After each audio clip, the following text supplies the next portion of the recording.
The past 18 months of conflict in Tigray have seen unspeakable atrocities being committed on innocent civilians. The first 8 months are characterized by massacres, mass and arbitrary detention, torture, deliberate destruction of food items and the slaughter of livestock, and the destruction of schools, health centers, and other infrastructure, followed by 10 months long siege that has blocked essential items such as food and medicine from reaching those in need. But the atrocities in western Tigray have been even more gruesome, where Ethiopian and Eritrean forces have continued their occupation, killing, torturing, and displacing Tigrayans.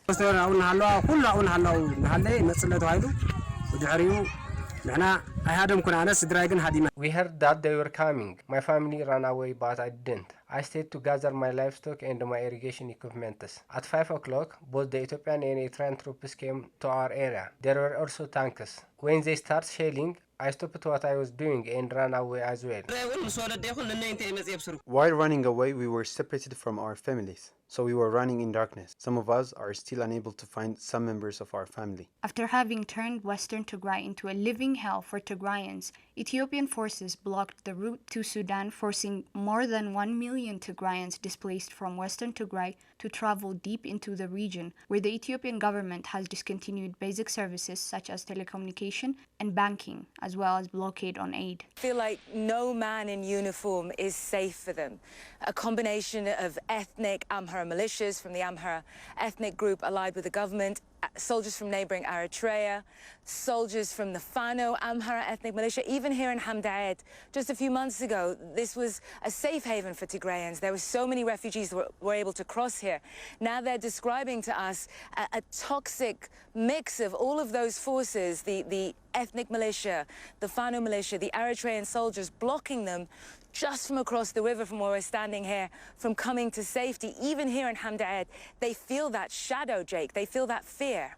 But till this day, and despite the magnitude of the suffering that has been inflicted on Tigrayans, international organizations, including major human rights groups, have so far failed to call what is unfolding in Tigray by its name: genocide. The Rome Statute to establish the International Criminal Court says when the group kills, causes serious bodily or mental harm to a certain ethnic group, deliberately inflicting on the group conditions of life calculated to bring about its physical destruction in whole or in part, and imposing measures intended to prevent births within the ethnicity are acts considered genocide. Every single act mentioned above were committed in Tigray. The reservation of the international community to refer to what is unfolding in Tigray by its name is no more evident than in the most recent report by Amnesty International and Human Rights Watch that revealed the extent of the violence on Tigrayans in western Tigray in an attempt to ethnically cleanse the area. Acts the human rights group said amounted to war crimes and crimes against humanity, but not genocide.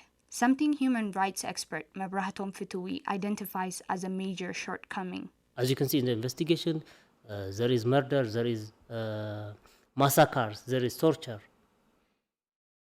Almost all the elements of all the acts of genocide have been fulfilled, and they have been termed or they have been considered as ethnic cleansing.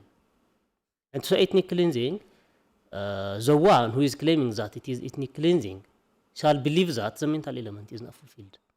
However, in the case at hand, the mental element can be easily proved without going far, without going to any other indications, simply from the actors themselves. History tells us accountability and justice is an essential element of peace and reconciliation anywhere in the world, a sustainable solution to centuries' worth of animosity and conflict in the Horn.